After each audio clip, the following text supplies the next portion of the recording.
Hands on my face.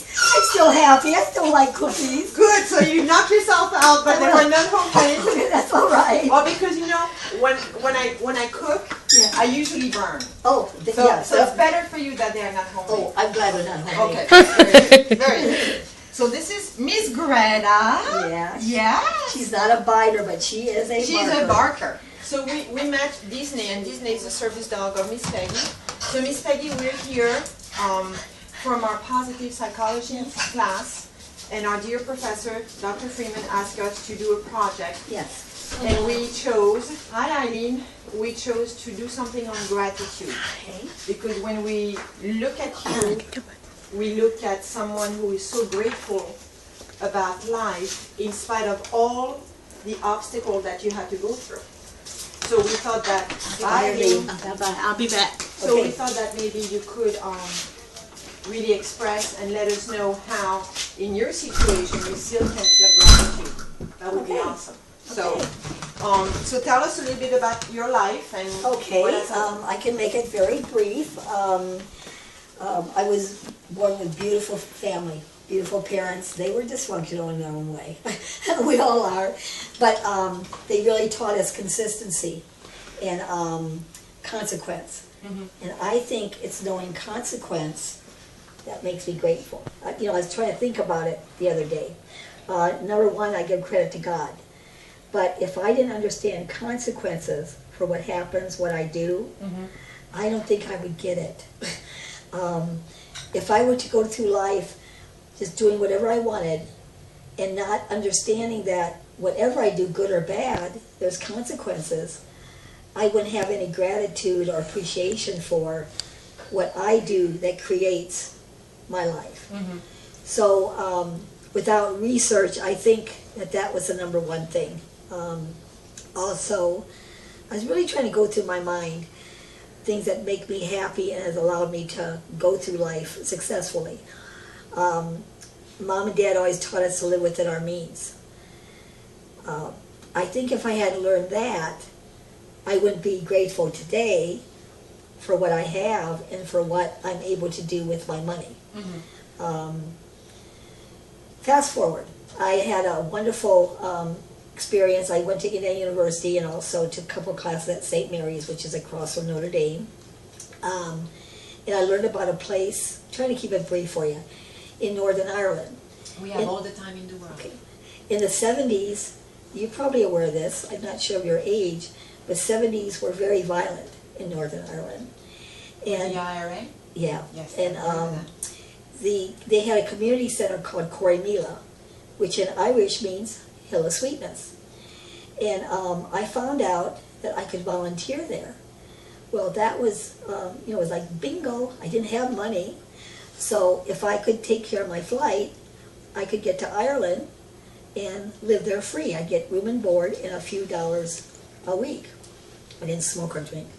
I learned a lot there. And I think a lot of gratitude for what I had, because they didn't have near the freedoms that we feel we had, but part of it was because of consequences. I mean, they had a terrible violent society. I didn't have a violent society here, not even in my home, but I'm not trying to go too far.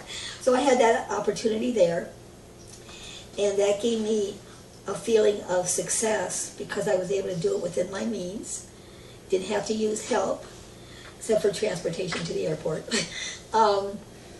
And I learned a lot there. I didn't realize it. And looking back, I think these things added to my ability to have gratitude for my life.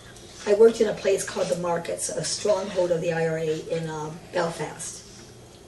Hope I'm not going on and on or more about. I found out later what it was. I worked for Corrymeela. I go into the markets and just get to know the families and get to know the children, because we were going to select children from the markets area to come up to the community center, and then we selected children from the other stronghold, the Protestant area. We put them together, and then after a couple of days, they had to play or be bored. So then they played with each other, which taught them that the other person is just a human being. So I saw these things, which was really cool. I found out later when I walked home, I lived up by Queen's University. I could go two ways out of the markets, over by the BBC or up, I couldn't explain it, but up another way. Looking back, the children tend to lead me which area that I should go out.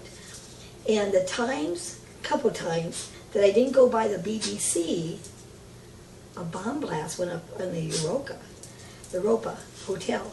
So, God, that's why I say God gives me all of this too. God somehow granted me the ability to get out of the markets through His children. Wow. So I feel like I was saved then. Another thing, I think that really changed my attitude about gratitude and, detours. Christmas came and everybody went home. We had German people. They went to Germany. The United States was just a little bit too far out of my financial means and ability to go home. So I had friends in Downpatrick, a small village near Belfast. They invited me to come Christmas Eve, go out to a party, and the Irish can really party.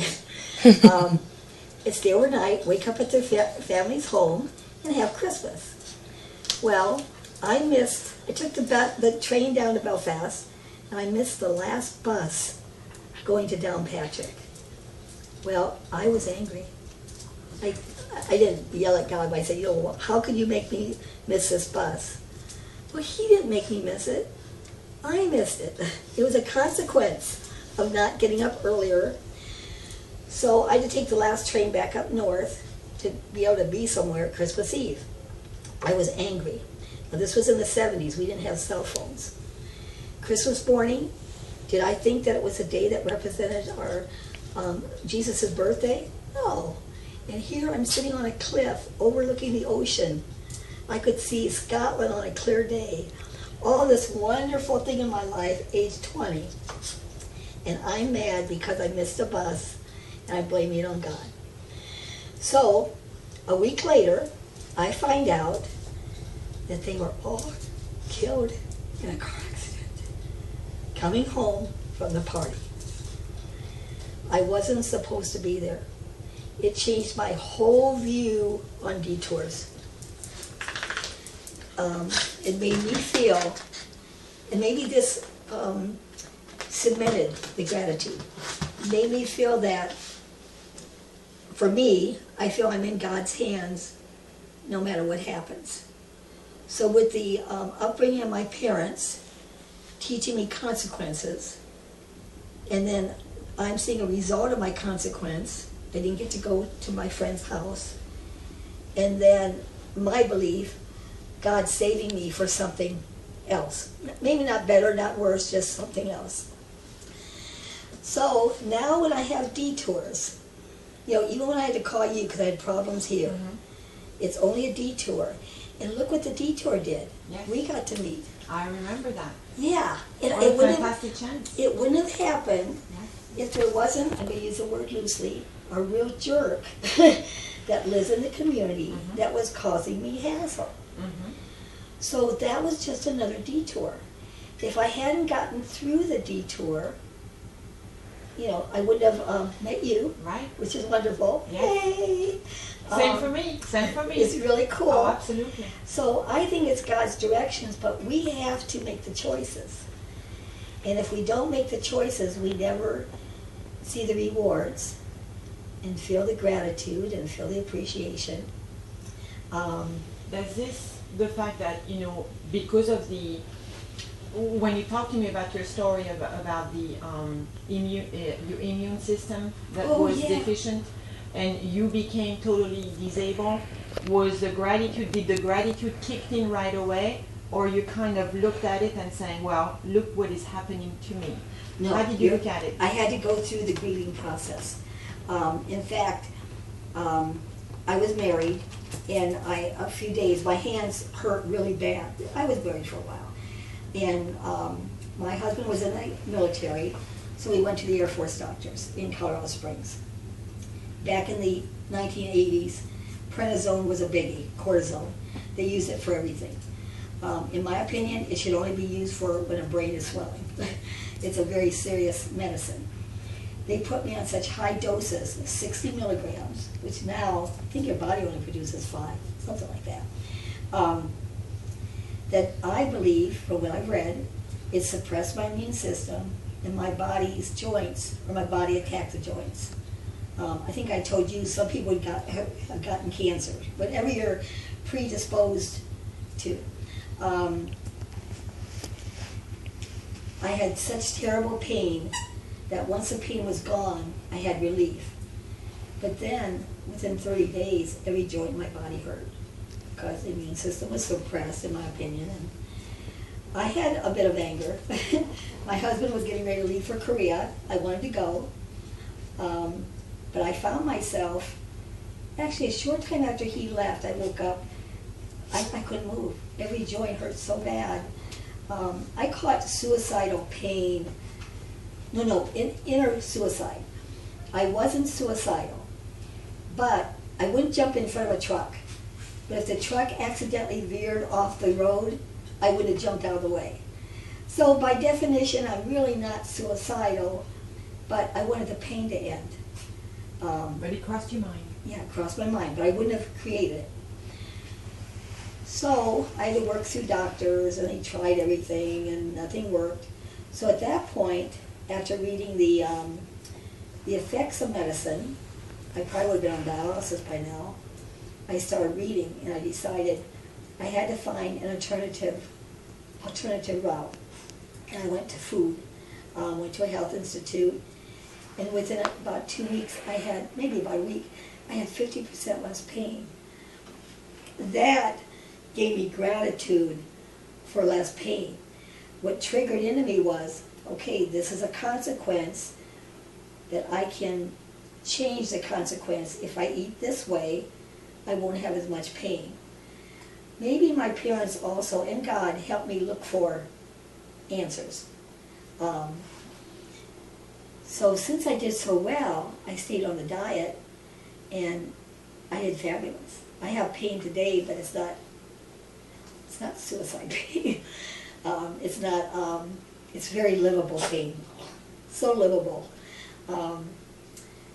So I was trying to think back. Okay, anyway, so not too long after, a few years later, my husband said he wanted a divorce. I know. And he wasn't in for the long haul. But we had a wonderful relationship. I don't think I would have ever known if I hadn't gotten sick.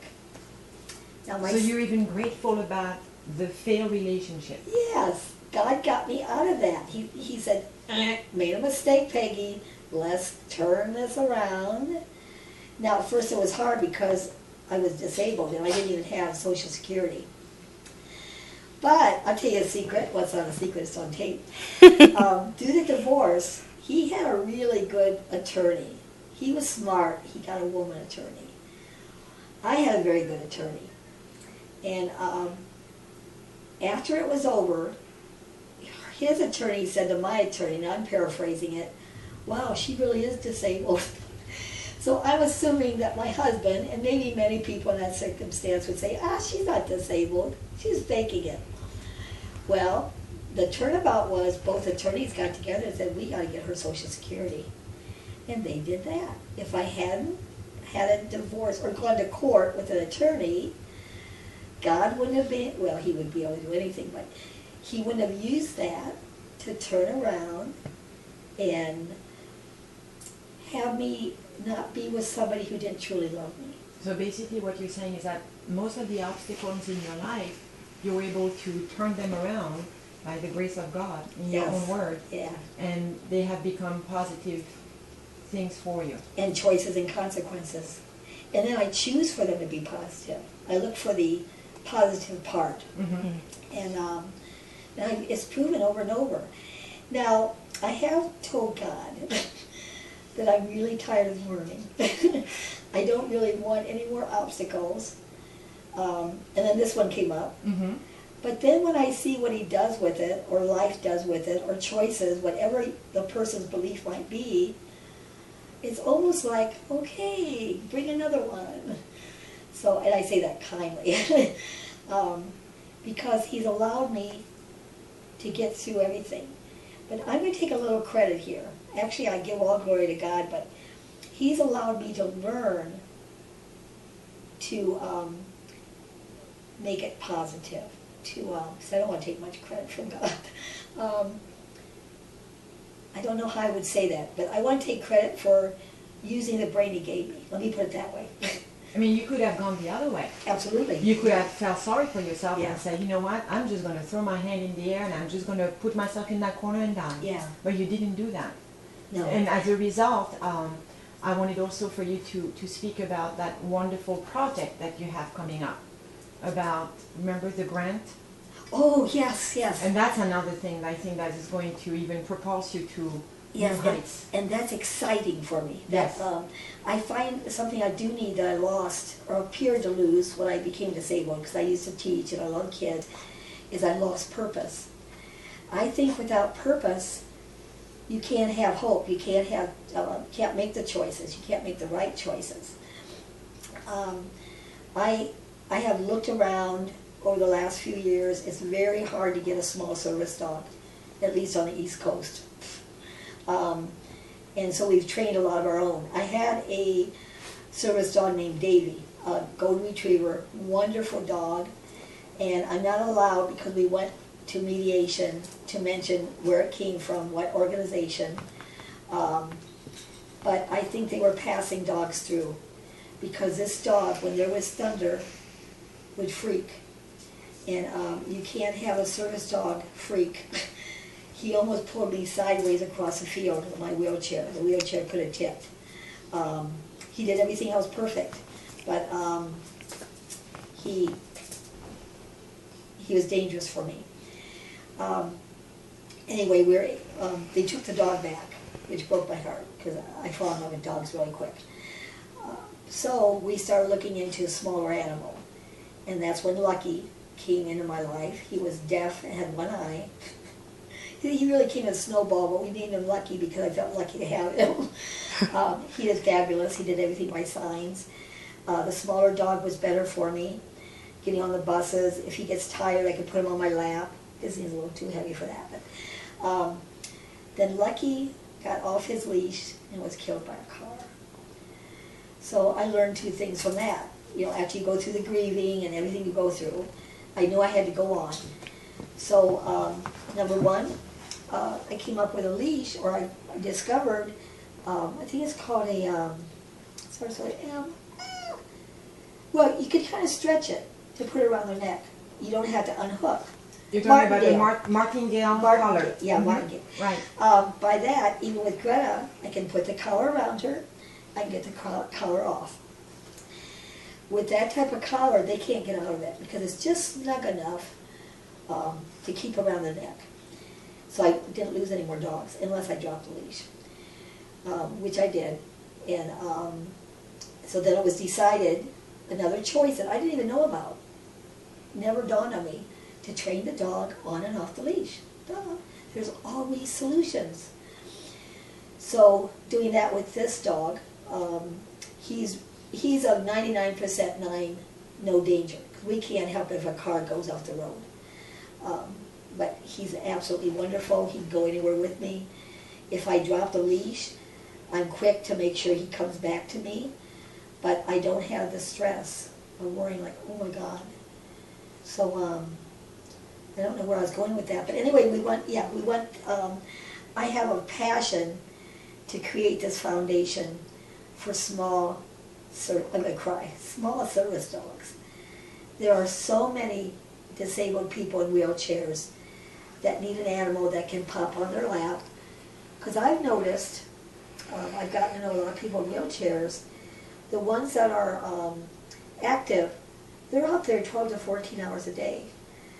Most dogs can't handle that unless they're riding for a while. So the smaller dog is much better, unless you need a strong tug. But besides that, now Disney does do some tug. When I'm going on a bus, if the ramp is at too much of an angle, I use my joystick, but my tires tend to bulge before I'm allowed to get more tires. So at that point, I'm sliding. The dog, I have him on my let me put this down for a second. This is something cool too I want to show you. Oh my God, life is so neat.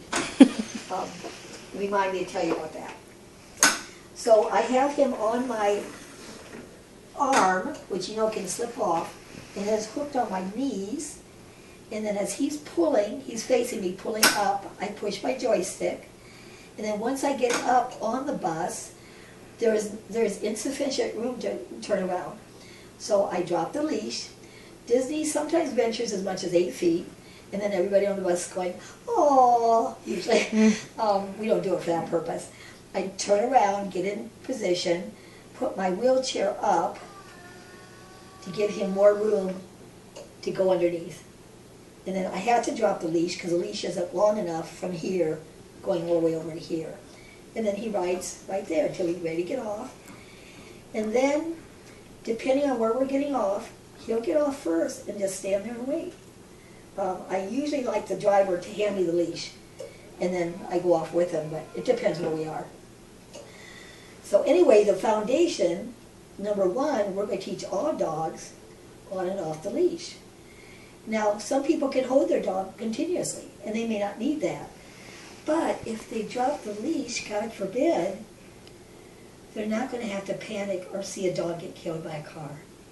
So that's going to be a biggie in the foundation. But there's a lot of small dogs on the West Coast, service animals.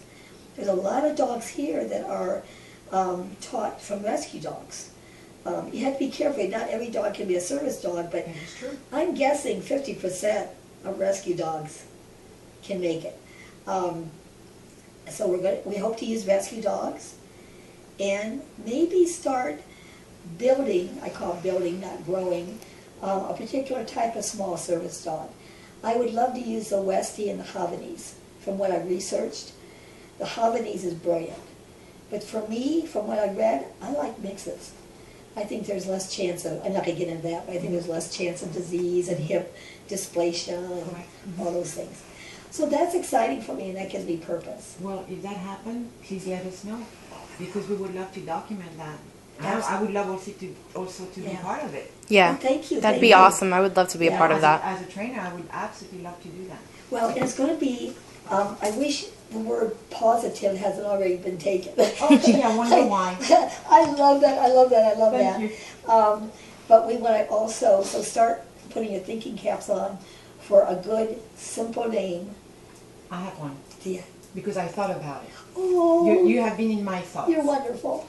What do you think about angel paws? Angel? Angel paws. I like that. And I don't know how in English it would work, if it would be paws angel or angel No, paws. I never figured this one Angel out. paws. Angel paws would be good. Yes, yeah. And you know, you could have a paw, and you could With have two wings. little angel wings as your logo. I like that. Now, all of you who are watching this, it's already taken.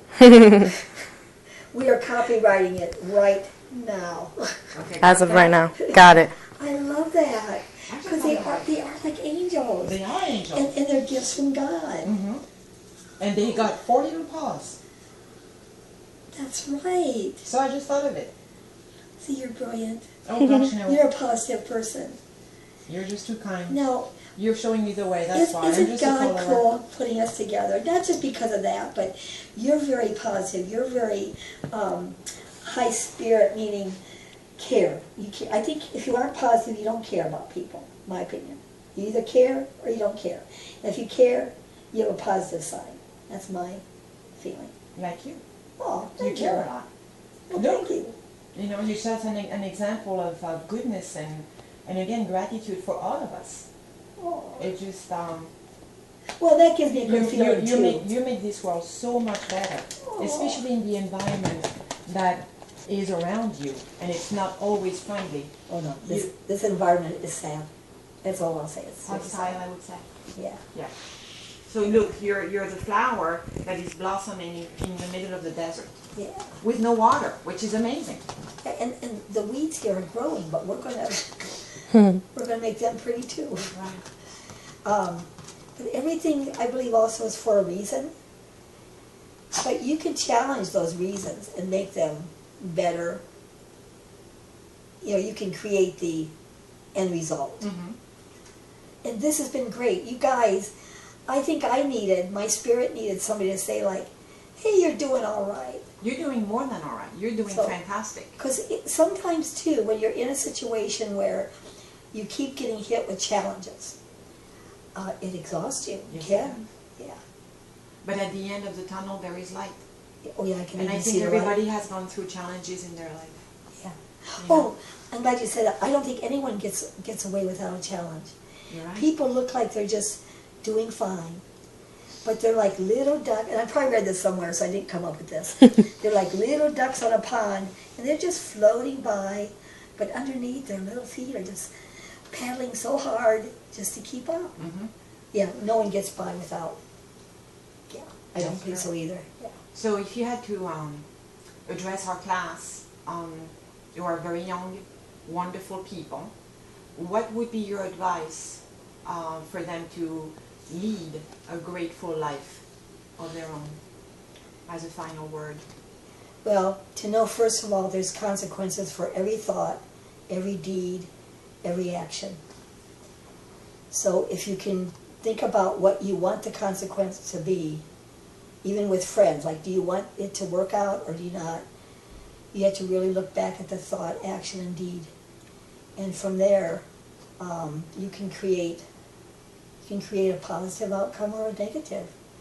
I once was told by a Muslim friend, we were talking about marriage, and she had to marry the person her family chose. Now, in this world, that's very foreign to us. And she said, well, first of all, they want me to have a good marriage. And that means financially, she wants him to take care of her, or they want him to take care of her, wants family, want happiness, and they want traditions. This is a difficulty when people marry out of their religion or thoughts because traditions get confusing and it's not as grounding. She said, but she was told by her father that respect comes first. Respect to the couple can turn into like. That means you start liking each other. And once you have respect first and like, it can turn into love. Without those three things, nothing works.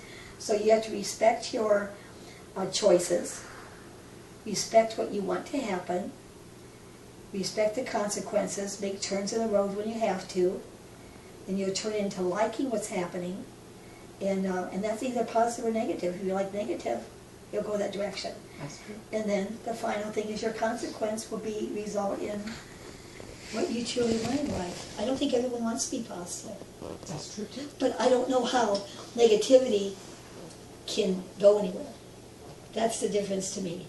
Can choose whatever, but only a positive route wins the prize. You know, happiness. And I thank you for Well, our challenging me to think about this pleasure. Our pleasure. and seeing that goodness in me. Thank you. You see? You see? Yeah. I'm going to give you a hug. Well, thank you. Oh, thank you, Miss Peggy. Oh, I want to show you this thing real quick. Okay. And I want to show you because I want to put out the word. Okay. My hands it's difficult for me to do things with my hands. I have to put eye drops, these aren't even prescription eye drops, in my eyes several times during the day. Well, I used to just go out and find strangers. That worked, but you don't know what the strangers had on their hands. You don't know if they're Yeah. really kind people. Even if you ask God for a kind person, you know, it's a choice. So I discovered this on a website, and for me, I can work it. I got to put my chair up more. I get it kind of caught on my thumb, and